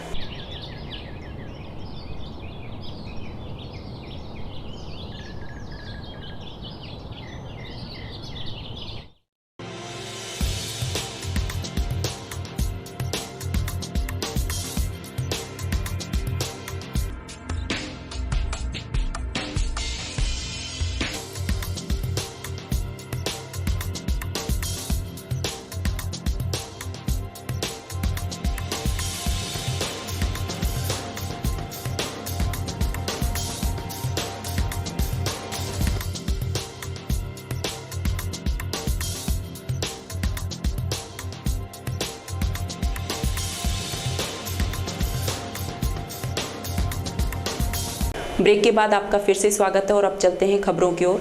प्राचीन काल में अलवर जिले की राजधानी रहे माचाड़ी कस्बे में नंगेश्वर धाम आश्रम से 3100 महिलाएं कलशों को धारण कर 14 मूर्तियों के साथ नगर परिक्रमा करते हुए पुण्य आश्रम पर पहुंची। नगर परिक्रमा के दौरान महिलाएं मंगल गीत गाते हुए चल रही थी। कलश यात्रा और मूर्तियों की नगर परिक्रमा कस्बे के मुख्य मार्गों से निकली। नगर परिक्रमा के दौरान ग्रामीण भक्तों ने इस यात्रा का जगह जगह पुष्प वर्षा कर स्वागत किया। वहीं लोगों ने जगह जगह ठंडे मीठे शरबत पानी की व्यवस्था की थी। कलश यात्रा के मंदिर प्रांगण में पहुंचने पर श्री रामचरितमानस कथा के प्रथम दिन जलादिवास, दूधादिवास, वस्त्र, अन्न, फल एवं विभिन्न वासों द्वारा देवताओं की प्राण प्रतिष्ठा सहित देव पूजन, राम स्तुति आदि पूजन कार्य किए गए। नवकुंडीय श्री राम कथा और हवन यज्ञ दोपहर 11:30 बजे से 5 बजे तक, श्री राम महायज्ञ प्रातः 9 बजे से 11 बजे तक और रात्रि 8 बजे से 12 बजे तक रामलीला आदि कार्य किए जाएंगे। इस अवसर पर महंत श्यामदास महाराज, भामाशाह देवेंद्र, पंडित रघुनंदन शर्मा, अमरचंद मीना, बन्नाराम मीना सहित काफी संख्या में ग्रामीण और भक्तों ने बढ़ चढ़कर भाग लिया। नीमराना थाना क्षेत्र के बाटखाने के जंगलों में श्री कृष्ण गौशाला के पास एक व्यक्ति का शव मिलने से क्षेत्र में सनसनी फैल गई। सूचना पाकर नीमराना थाना पुलिस मौके पर पहुंची और शव को कब्जे में लेते हुए उसे मोर्चरी में रखवाया। नीमराना थाना प्रभारी संजय शर्मा ने बताया कि मृतक के बेटे विकास ने मामला दर्ज कराया था कि उसके पिता सत्यवीर यादव, जिनकी उम्र करीब 52 वर्ष है, जिन्होंने सुरेंद्र फौजी नीमराना से कुछ पैसे उधार लिए थे और उसके बदले उन्हें खाली चेक दिया था। पूरे पैसे देने के पश्चात जब चेक वापस मांगा तो सुरेंद्र ने एक दिन के 50,000 के हिसाब से ब्याज लगाकर 9.5 लाख भरकर बैंक में लगा दिया। वहीं सुरेंद्र द्वारा उनके पिता को बार बार परेशान कर मारने की धमकी दी जा रही थी, जिससे परेशान होकर उसके पिता ने अपनी जीवन लीला समाप्त कर ली। पुलिस ने मेडिकल बोर्ड से पोस्टमार्टम कराकर परिजनों को सौंप दिया। कंट्रोल रूम सूचना मिली कि बाटखाने गांव के जंगल में श्री कृष्ण गौशाला के सामने एक व्यक्ति की लाश पड़ी है। इस सूचना पर मन थाना अधिकारी मैं जाब्ते के मौके पर पहुंचा। मौके पर जाकर देखा तो एक व्यक्ति की लाश पड़ी हुई थी, जिसने पैरों में सैंडल पहन रखे थे। उसके पास ही उसका मोबाइल पड़ा था, एक सेल्फोस कीटनाशक दवाई पड़ी थी उसके पास, और उसकी जेब से तलाशी में जो रुपये थे 200-250 रुपये। प्रथम दृष्टया व्यक्ति सतवीर नाम था, उसके पिताजी का नाम चिरंजीव लाल था। खोरी गांव का पुलिस थाना बहरोड का रहने वाला था। मृतक के परिजनों को सूचना देती है। मेडिकल बोर्ड से पोस्टमार्टम कराया जाकर जैसी रिपोर्ट देखी वैसी कार्रवाई की। सुसाइड नोट वगैरह मिला? एक सुसाइड नोट मिला, पैसे का हवाला हो गई, कोई उधार लेन देन का मामले के बारे में। कितने आदमी के नाम? आदमी के 2-3 नाम है। विराटनगर विधानसभा क्षेत्र के निकटवर्ती निम्स विश्वविद्यालय एवं हॉस्पिटल के निदेशक डॉक्टर पंकज सिंह का जन्मदिन और डॉक्टर पंकज सिंह फाउंडेशन का वार्षिकोत्सव बुधवार को मनाया गया। इस मौके पर बागेश्वर धाम के धीरेन्द्र शास्त्री द्वारा वर्चुअल आशीर्वाद दिया। कार्यक्रम के दौरान भाजपा नेता प्रीति चौधरी, सीमा सैनी, रुचि सोनी, मंजू चौधरी, दीपिका मोदी ने पंकज सिंह को जन्मदिन की बधाई दी। कार्यक्रम में आसपास के गांव के हजारों लोग पहुंचे। इस मौके पर गायों को घास और गुड़ खिलाया गया। इंडियन फार्मेसी एसोसिएशन के प्रदेश अध्यक्ष सर्वेश शर्मा ने बताया कि डॉक्टर पंकज सिंह के जन्मदिन समारोह पर हजारों लोगों ने कार्यक्रम स्थल पर पहुंचकर फाउंडेशन अध्यक्ष का माला और साफा पहनाकर भव्य सत्कार किया। न केवल मुझे जनता का आशीर्वाद मिला, बल्कि दूसरी तरफ मुझे सारे जितने महाराज हैं संतों का आशीर्वाद भी मिला। तो आज ये एक जन्मदिन ऐसा मुझे लगता है कि जीवन में शायद कभी दोबारा नहीं आएगा। तो मैं बहुत बहुत धन्यवाद देना चाहता हूँ जो लोग यहाँ पे आए, अपना समय निकाल के आए, अपना कीमती समय जिन्होंने यहाँ पे दिया। और सभी लोगों को आने का बहुत बहुत धन्यवाद। सर कहीं ना कहीं लगता है कि राजनीति का शक्ति प्रदर्शन यहाँ किया जा रहा है। मैं समझता हूँ कि प्रदर्शन सब सही नहीं होगा, शक्ति जरूर है, वो आंतरिक शक्ति है, वो शक्ति मैं समझता हूँ जनशक्ति है, वो शक्ति आज की डेट में एक ऐसी शक्ति है जो क्रांति के रूप में तब्दील होगी। तो जो युवा संतुष्ट नहीं है वो युवा हमारे साथ है। इस बात के साथ मैं सभी को आह्वान करता हूँ कि किसी भी जगह कहीं भी अगर आवश्यकता पड़ती है तो भाइयों के साथ हमेशा खड़ा हूँ। पूर्व मंत्री रोहिताश शर्मा थानागाजी में एक निजी कार्यक्रम में शिरकत करने पहुंचे, जहां थानागाजी की जनता से आग्रह किया गया कि वे ऐसा जनप्रतिनिधि चुने जो क्षेत्र का विकास कर सके। आज तक थानागाजी से जितने भी जनप्रतिनिधि चुने गए हैं वे जातिगत जहर फैलाकर आमजन को आपस में लड़ाई झगड़ा करवाकर जनता के हक को छीन रहे हैं और रिश्वतखोरी और भ्रष्टाचार को बढ़ावा दे रहे हैं। देखिए, थानागाजी विकास की दृष्टि से बहुत पिछड़ा हुआ है और दुर्भाग्यवश यहाँ पर जो भी विधायक बने वो ज़्यादातर जातिवादी विधायक बने और उन्होंने अपनी जात बिरादरी से बाहर किसी का भला ना किया ना करने का सोचा। सारा क्षेत्र पिछड़ गया, डर भय का वातावरण यहाँ बना हुआ है। कोई आदमी यहाँ सुरक्षित नहीं, बहन बेटियाँ सुरक्षित नहीं है, कानून व्यवस्था यहाँ की चौपट हो रही है। यहाँ के जितने भी अधिकारी हैं, चाहे पुलिस अधिकारी हो चाहे दूसरे अधिकारी हो, सब अधिकारी सरकार के इशारे पर काम करते हैं और सरकार के जो नुमाइंदे यहाँ पे हैं वो अपने अपनों का काम करते हैं। क्षेत्र पिछड़ गया, क्षेत्र के लोगों को सोचना होगा। अब चुनाव बहुत नज़दीक आ गए, इस चुनाव में ऐसे व्यक्ति को वोट दो जो इन सब का मुकाबला कर सके और थानागाजी के विकास का थानागाजी में विकास कर सके। और थानागाजी में टूरिज्म का बहुत बड़ा स्कोप है और थानागाजी में माइनिंग का बहुत स्कोप है।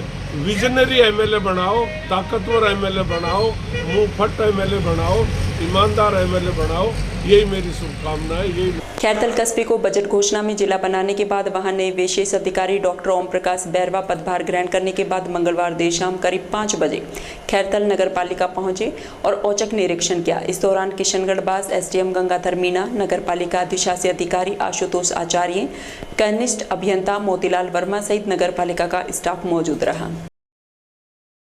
भारतीय सिंधु सभा राजस्थान का शिक्षा के क्षेत्र में बड़ा योगदान रहा है। सालों से यहाँ कैरियर सेमिनार आयोजित किए जा रहे हैं।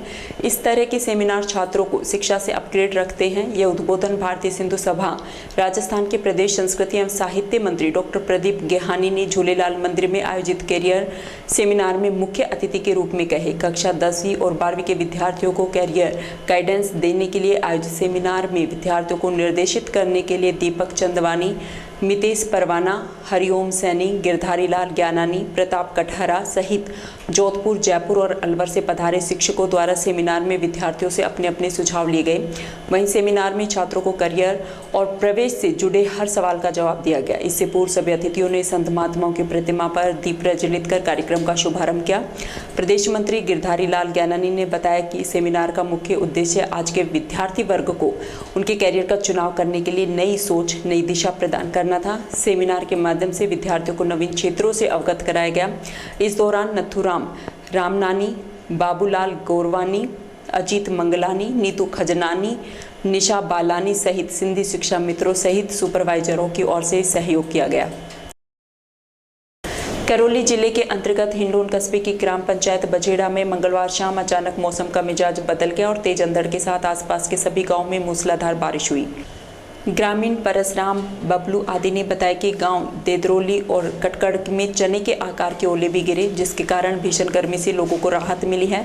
वहीं किसानों ने बताया कि जिन क्षेत्रों में अभी तक फसल बोई नहीं गई है उस क्षेत्र में यह बारिश वरदान साबित होगी। वहीं क्षेत्र में आए तेज अंधड़ से जनजीवन प्रभावित नजर आया। काफी दिनों से गर्मी तेज पड़ रही थी, आज बरसात हुई है, सभी क्षेत्र में ठंडक जीव जंतुओं के लिए पानी सुविधा हुई है। तेज बारिश होने के कारण बहुत सुविधा हुई है। हिंडोन क्षेत्र के सुरोट की ग्राम पंचायत हुक्मीखेड़ा में चल रहे महंगाई राहत कैंप और प्रशासन गांव के संघ शिविर में पुरुषोत्तम बंसीवाल ने पहुंचकर क्षेत्रवासियों को सरकार द्वारा चलाई जा रही विभिन्न योजनाओं के बारे में बताते हुए पंजीकरण कराकर लाभ उठाने की बात कही। उन्होंने कहा कि राजस्थान सरकार द्वारा 10 योजनाओं का शिविर के माध्यम से पंजीकरण कराकर लाभ उठाएं।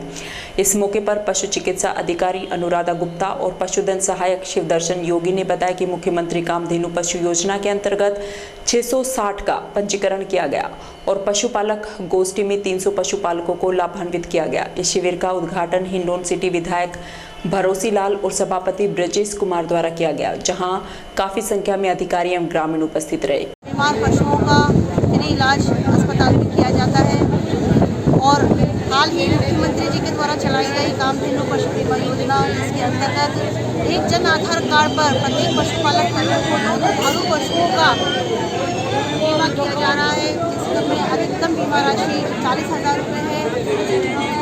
ये दुग्ध उत्पादन क्षमता पर निर्भर कर रही है।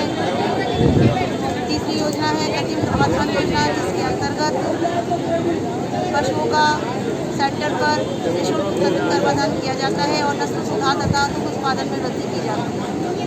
ग्राम पंचायत नाटोज और नूरपुर में 2 दिवसीय महंगाई राहत कैंप और प्रशासन गांव के संग अभियान शिविर का समापन बुधवार को हो गया। इस शिविर में उपखंड अधिकारी लाखन सिंह गुर्जर ने महिला और दिव्यांग लाभार्थियों के लिए रजिस्ट्रेशन की अलग से व्यवस्था की गई। वहीं रजिस्ट्रेशन कराने के उपरांत लाभार्थियों के चेहरे पर राहत भरी मुस्कान देखी गई। नाटोज में सरपंच हेमंत बैरवा और नूरपुर में सरपंच रामा देवी द्वारा कैंप में आवश्यक व्यवस्थाएं की गई।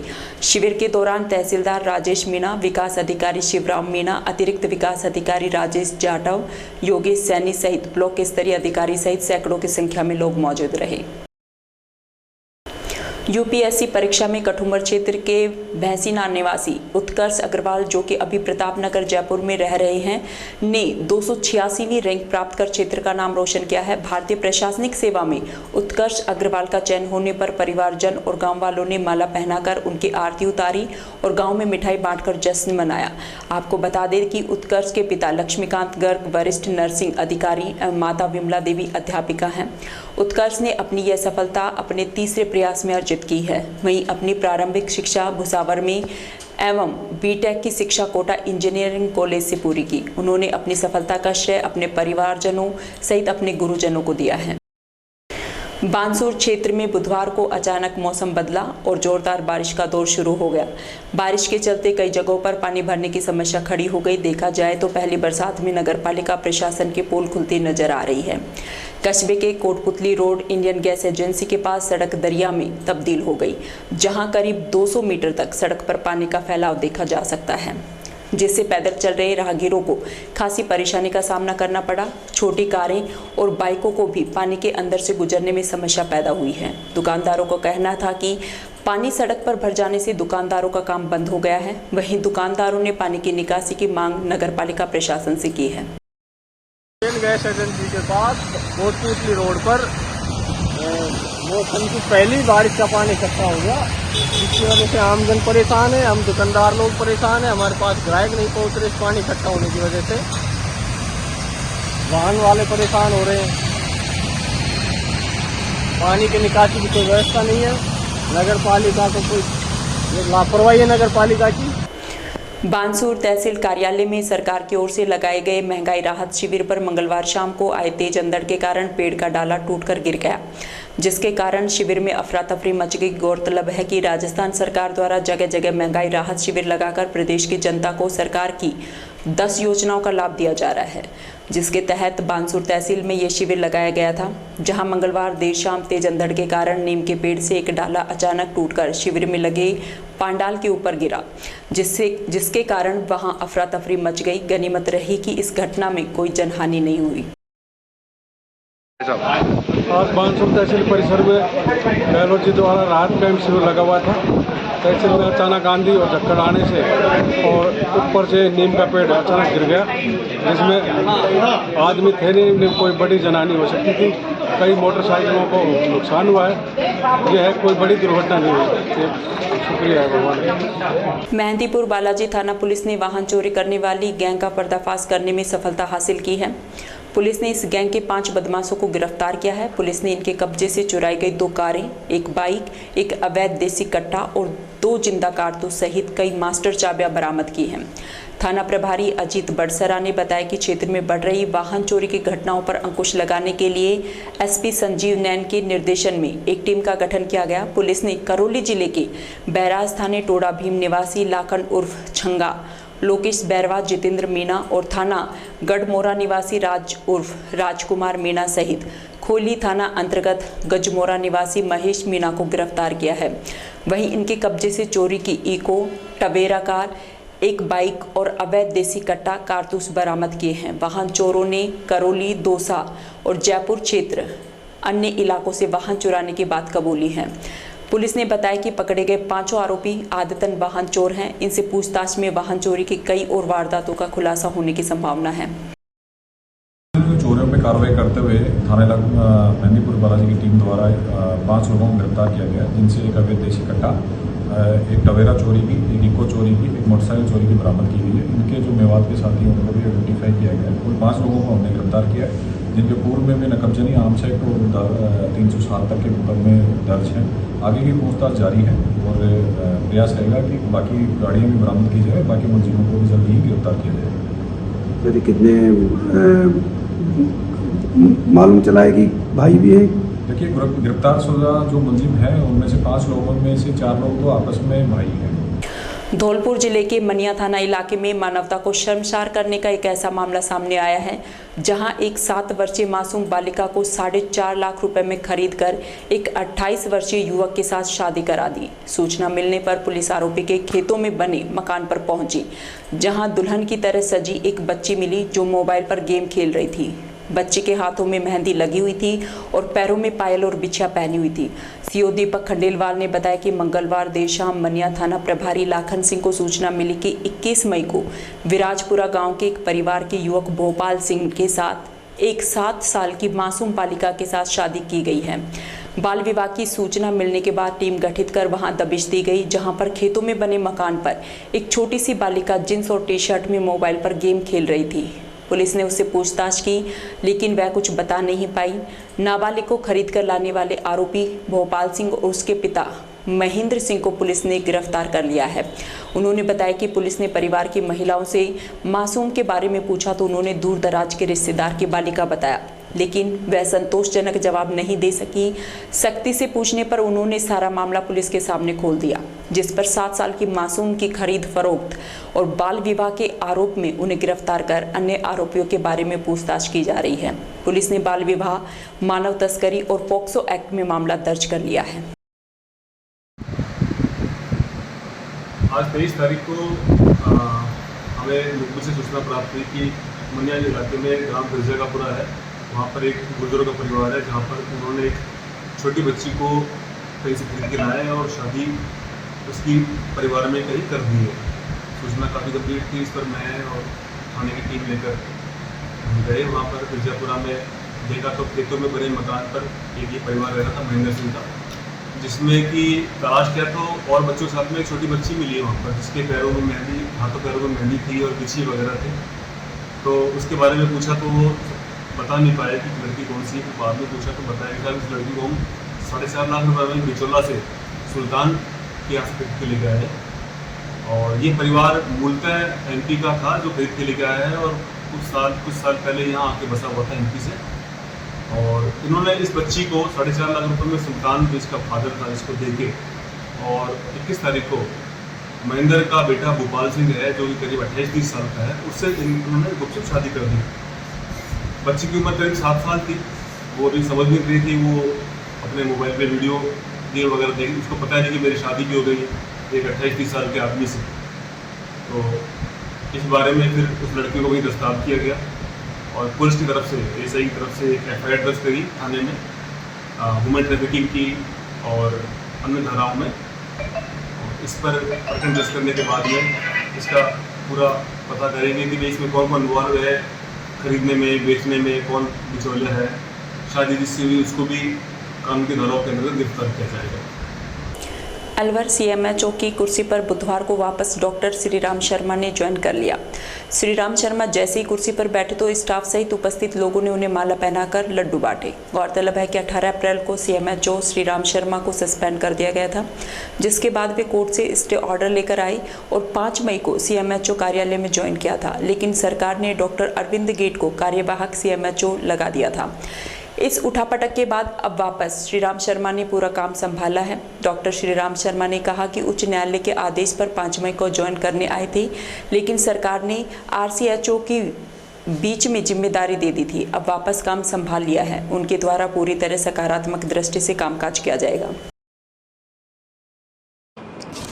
मैंने माननीय उच्च न्यायालय जयपुर राजस्थान और 4 तारीख को स्टे ऑर्डर मिला था, 4 मई को। उसके बाद यहाँ ज्वाइन 5 तारीख को कर लिया था और उसी दिन जॉइंट सेक्रेटरी सचिवालय जयपुर से एक आदेश निकला जिसमें डॉक्टर अरविंद गेट जो RCH है उनको अतिरिक्त कार्यभार CMH पद का दिया था।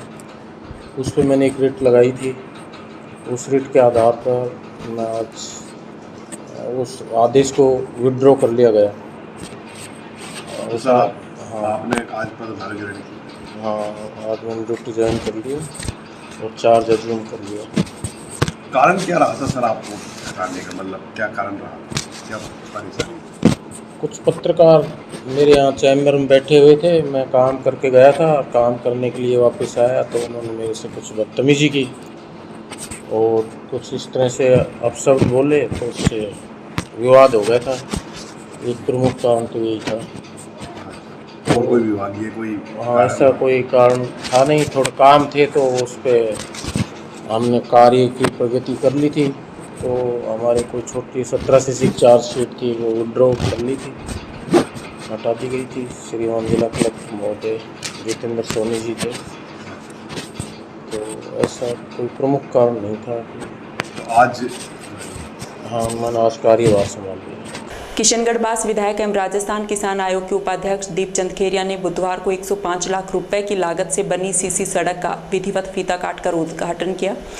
Alwar Delhi bypass mega highway स्थित पप्पी की होटल होते हुए खेल स्टेडियम वार्ड 20 तक सीसी सड़क निर्माण कार्य का विधिवत फीता काटकर उद्घाटन किया। इस मौके पर वार्ड पार्षद सुनील सावरिया के नेतृत्व में ग्राम बासड़ा के सैकड़ों महिला पुरुषों ने विधायक खेरिया का माल्यार्पण कर स्वागत किया।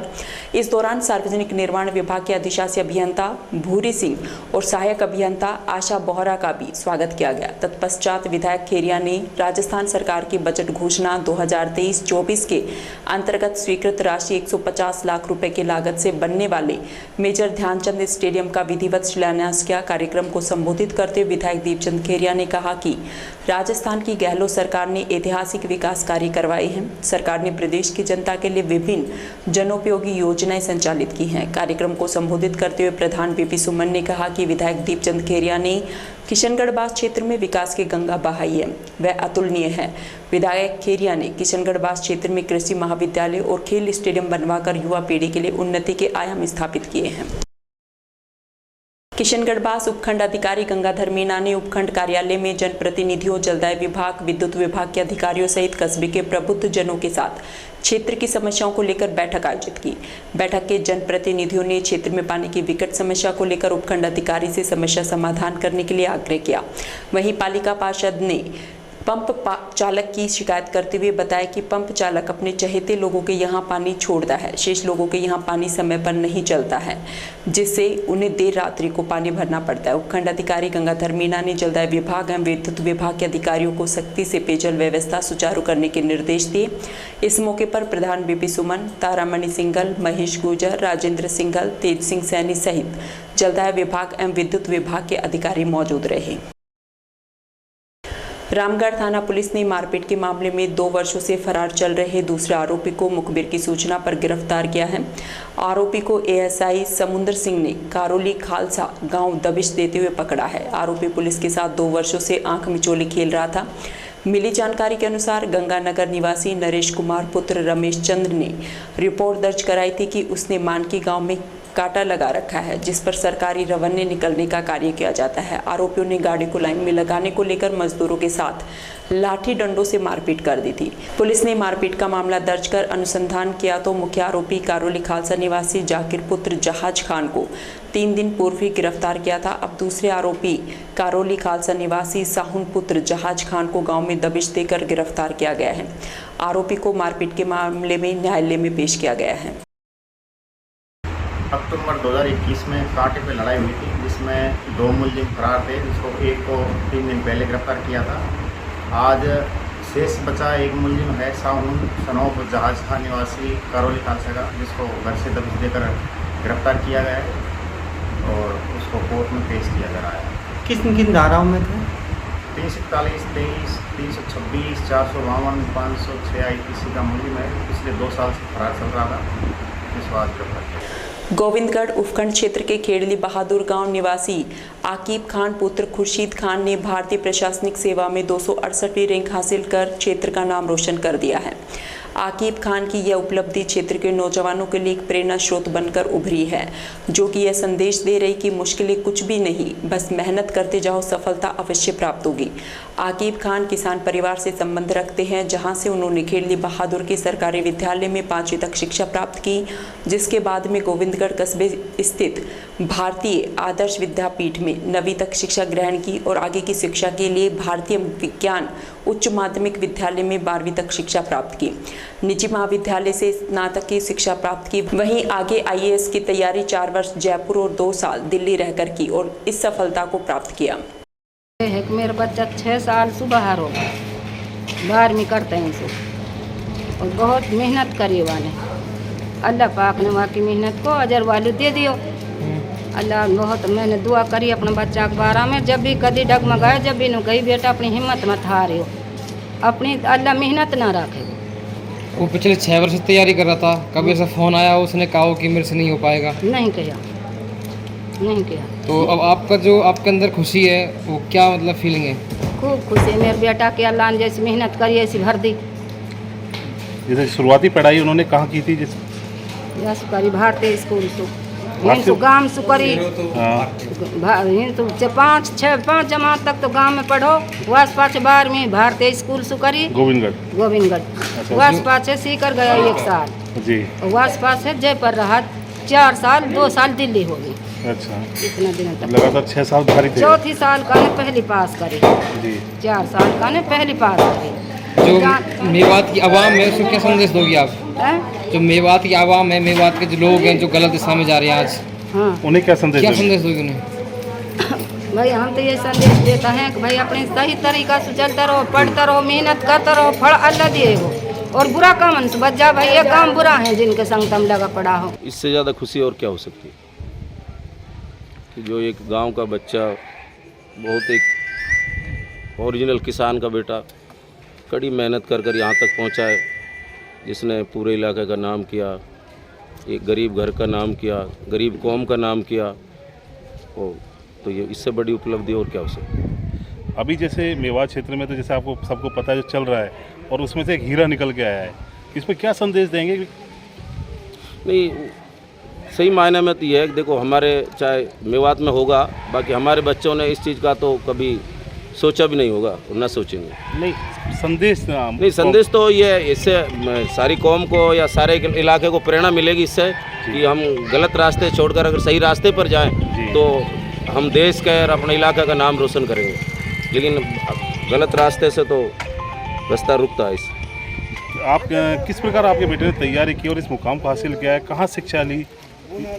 भाई 12 इसने सीनियर तो गोविंदगढ़ से भारतीय विज्ञान स्कूल से की है जी, उसके बाद ग्रेजुएशन इसने मतलब प्राइवेट कॉलेज से की है, और 12वीं के बाद ही तुरंत इन्हें IAS की तैयारी चालू कर दी।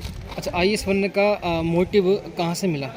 IAS का इसका मोटिव मिला, ये इसने 12वीं के बाद IIT के लिए सीकर चला गया था, वहाँ इसने आपको परखा 6 महीने की तैयारी करके, तो इसको ये महसूस हो गया कि जब शुरू में जब ये गया था वो 1300 बच्चे थे स्कूल में, तो इसकी 13वीं से रैंक थी। जब इसने कड़ी मेहनत 6 महीने करी तो ये उसमें अंडर 100 में आ गया, तो IIT में सिलेक्शन तो ना हुआ, लेकिन इसने ये पहचान लिया कि मैं कुछ कर सकता हूँ। मैं इस क्षेत्र के लोगों को यही संदेश देना चाहूँगा कि पढ़ाई ऑल टुगेदर पूरा डिफरेंट मामला है, और जो यहाँ लोगों की सोच है वो पढ़ाई को लेकर वो बहुत अलग है जी। पढ़ाई में सबसे बड़ी चीज़ वो है कंसिस्टेंसी, मतलब आदमी को रुक के पढ़ाई करनी पड़ती है, बहुत लंबा टाइम लगता है, कई बार नहीं भी मिलती है, पर ये बात याद रखना कि सक्सेस सिर्फ नौकरी लगना नहीं है जी। अगर आपने पढ़ाई की है तो ये याद रख लेना, आप अल्लाह आपको कहीं ना कहीं ज़रूर सेट कर देगा, और आप एक तरह के समाज के लिए बहुत कैपिटल बन के निकलेंगे और एक एग्जाम्पल सेट करेंगे लोगों के सामने। तो इसलिए जो पढ़ाई को लेकर जो सोच है इसको बदलिए और पढ़ाई को एज ए कैरियर बनाइए अपना। बस यही मेरा एक मैसेज है जो कि यहाँ के लोगों में बहुत कम दिखता है और इसी को मैं देना चाहूँगा। कभी कोई नेगेटिव सोच आई हो आपके? नेगेटिव सोच सच में आती है, हम सब इंसान हैं, सब में ही आती है। कोई एग्जाम्पल जो आप मेवात के लड़कों को बताना चाहिए, एग्जाम्पल को नेगेटिव, कोई गांव से आया हो, कोई इधर से आया हो? पहला अटेम्प्ट दिया था तो मेरा रह गया था, मेंस दिया था मैं, और वहाँ पे मेरा कैंडिडेचर भी कैंसिल हो गया था, तो मैं एकदम डिप्रेशन में चला गया था। तो और दूसरा अटेम्प्ट दिया फिर, और तो ऐसा लगता था यार ये जर्नी कभी ख़त्म भी होगी। तो ये डिप्रेशन हर इंसान में रहती है, पर ये जर्नी है चलती रहेगी। आपको पढ़ाई में थोड़ा टिके रहना पड़ता है, अगर आप टिके रहेंगे तो इंशाल्लाह आपको कामयाबी जरूर मिल जाएगी। जनरली किसी ने आपको मोटिवेट किया हो एक IAS के लिए? मोटिवेट मैं 12th क्लास में पढ़ता था, तो जनरली मेरा सेल्फ मोटिवेशन ही था एक तरीके से देखा जाए। मैंने ना किसी टॉपर से मोटिवेशन लिया ना किसी और से। कहीं पारिवारिक रिलेशन में कोई हमारा कोई सेलेक्टेड बंदा है भी नहीं, सिर्फ मेरा फैमिली का ही सपोर्ट रहा है जो रहा है, मेरा अब्बा का, अम्मी का, भाइयों का, मेन तो इनका ही रहा है सबका। बाकी इंशाल्लाह सब ने सपोर्ट किया मेरे को अपनी जर्नी। इस उपलब्धि के लिए आपको बहुत बहुत बधाई। आपने शादी के एक दिन बाद पत्नी को छोड़ दिया, कहीं ना कहीं उनका भी सपोर्ट होगा?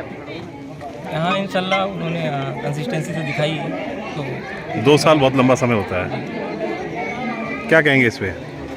इसमें कुछ नहीं कह सकते, ये अपने आप में उनके मुकद्दर हैं जो उन्होंने। तो अब तो एक आपको 31 को जैसा फैमिली बता रही थी गोना होना, उससे पहले इतनी अच्छी खुशी मिलना, क्या वजह कर रही है? कुछ नहीं है, जर्नी जहाँ से शुरू हुई थी उसकी हैप्पी एंडिंग हो गई है, भारतीय मूवियों की तरह। खैरतल थाना अंतर्गत ग्राम खीरगिची में एक विवाहिता ने फांसी का फंदा लगाकर अपनी जीवन लीला समाप्त कर ली। थाना अधिकारी अंकेश कुमार ने बताया कि कस्बे के कुठली मोहल्ला निवासी मुनीश कुमार ने रिपोर्ट दर्ज कराई कि उसकी 23 वर्षीय लड़की रितु की शादी 2 वर्ष पूर्व नवीन के साथ संपन्न हुई थी, जहां आए दिन दहेज के लिए उसे प्रताड़ित किया जाता था, जिससे परेशान होकर रितु ने फांसी लगाकर आत्महत्या कर ली। सूचना पर सैटेलाइट अस्पताल में पहुंची पुलिस ने मृतका का पोस्टमार्टम कराकर शव पीहर पक्ष को सौंप दिया। पुलिस ने मामला दर्ज कर जाँच आरम्भ कर दी है। बड़ौदा में कस्बे स्थित श्री सूरजमल शिक्षण संस्थान के प्रांगण में निःशुल्क नेत्र चिकित्सा और नेत्र लेंस प्रत्यारोपण शिविर का आयोजन किया गया। मेजर धीर सिंह ने बताया कि बड़ौदा में निःशुल्क नेत्र चिकित्सा और नेत्र लेंस प्रत्यारोपण शिविर का आयोजन किया गया। यह उनका 5वां शिविर है। वे इससे पूर्व में भी 4 शिविर लगा चुके हैं। इस शिविर में दवा और जांच की सुविधा निःशुल्क की गई, जिसमें 400 मरीजों के OPD और 50 मरीजों के ऑपरेशन किए जाते हैं। आज इस सत्र का हम 5वां निःशुल्क नेत्र चिकित्सा कैंप बड़ौदा में सूरजमल विद्यालय के प्रांगण में लगा रहे हैं। मैं ये बताना चाहूँगा कि इस वर्ष का ये 5वां कैंप है। पहला कैंप गंडूड़ा, दूसरा गोविंदगढ़, तीसरा रामगढ़, चौथा मुबारकपुर और आज ये 5वां बड़ौदा कैंप में निःशुल्क नेत्र चिकित्सालय और मोतियाबिंद लेंस प्रत्यारोपण शिविर लगाया जा रहा है। मैं मेजर धीर सिंह। इस कैंप में अमूमन 450 लोगों की OPD और लगभग 50 लोगों के ऑपरेशन की सुविधा हम रखते हैं। समस्त मरीजों को हम जयपुर भेजते हैं निःशुल्क, वहाँ पे ऑपरेशन होकर के वापस आते हैं और 7 दिन बाद डॉक्टर साहब का दोबारा एक रिव्यू राउंड होता है, जिसमें जो भी ऑपरेटेड पेशेंट्स हैं उनका हम रिव्यू देखते हैं। आज श्री सूरजमल शिक्षण संस्थान बड़ौदा में निःशुल्क आई का कैंप लगाया जा रहा है, जिसमें निःशुल्क मोतियाबिंद जैसी बीमारियों का ऑपरेशन किया जा रहा है। ये जो कैंप का आयोजन है भाई मेजर धीर सिंह जी के नेतृत्व में किया जा रहा है। ये बड़ा नेक और पुण्य का काम है। सभी बुजुर्गों को ये अपने सेवाएं दे रहे हैं और एक जो आँख का काम है, आई का काम है, ये बड़ा पुण्य का काम है। इससे एक नई जिंदगी मिलती है।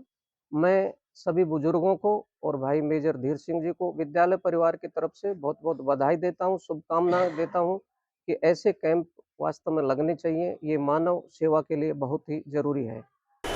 एक दिवसीय दौरे पर भीम आर्मी चीफ चंद्रशेखर रावण बुधवार को बांसुर क्षेत्र के गांव बिलानी पहुंचे, जहां उन्होंने डॉक्टर भीमराव अंबेडकर की मूर्ति का अनावरण किया। वहीं इस कार्यक्रम से पूर्व बांसुर के हरसोरा, गोता शाहपुर, रामनगर सहित दर्जनों गांव में भीम आर्मी चीफ रावण का जगह जगह समाज के लोगों ने स्वागत किया। वहीं बांसुर कस्बे के अंबेडकर सर्किल पर डॉक्टर भीमराव अंबेडकर की मूर्ति पर माल्यार्पण कर उन्हें नमन किया। कार्यक्रम के दौरान भीम आर्मी चीफ का 51 किलो की माला पहनाकर स्वागत किया। वहीं बड़ी संख्या में समाज के लोगों ने डॉक्टर भीमराव अंबेडकर के नारे लगाए और हाथों में झंडे लेकर बाइक रैली निकाली। वहीं बिलाली ग्राम पंचायत में डॉक्टर भीमराव अंबेडकर की मूर्ति का अनावरण किया। इस मौके पर बिलाली के सरपंच हंसराज गुर्जर ने भीम आर्मी चीफ का साफा और माला पहनाकर स्वागत किया। मथुरा में बुधवार को तेज रफ्तार इको कार एक पेड़ से टकरा गई। इस हादसे में 4 लोगों की मौत हो गई जबकि एक व्यक्ति गंभीर रूप से घायल हो गया। ये लोग महावन तहसील के बलदेव से मथुरा आ रहे थे। घटना थाना राया क्षेत्र के गांव पिलखुनी के पास की है। सूचना पाकर पुलिस मौके पर पहुंची और कार में फंसे लोगों को निकालकर हॉस्पिटल पहुंचाया, जहां 4 लोगों को डॉक्टरों ने मृत घोषित कर दिया। वहीं एक घायल युवक को इलाज के लिए जिला अस्पताल में भर्ती करवा दिया। पुलिस ने मृतकों की पहचान अंकित पुत्र पवन कुमार, अचल पुत्र पेमा, आकाश पुत्र ओमवीर, योगेश पुत्र भरी सिंह के रूप में की है। वहीं घायल की पहचान भरत उर्फ रॉकी पुत्र शैलेंद्र के रूप में की गई। ये घटना एक बाइक सवार को बचाने के चक्कर में घटित हुई। आज समाचारों में इतना ही। दीजिए मुझे और मेरी टीम को इजाजत। नमस्कार।